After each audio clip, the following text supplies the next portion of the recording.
Bali, dinanggal lang natin yung ano,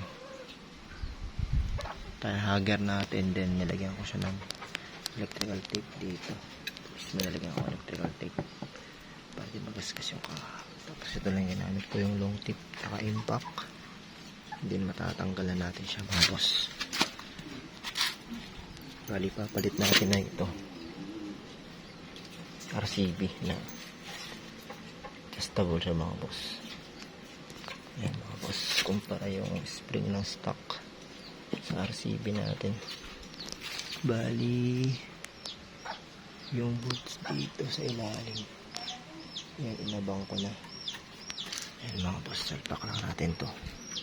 Paano siya binaklas, ganun din babalik mga boss. Yan mga boss, makaisig. Salpak na natin. I-impact na lang natin to mga boss, tas tutune na lang natin dahil may adjacent to eh.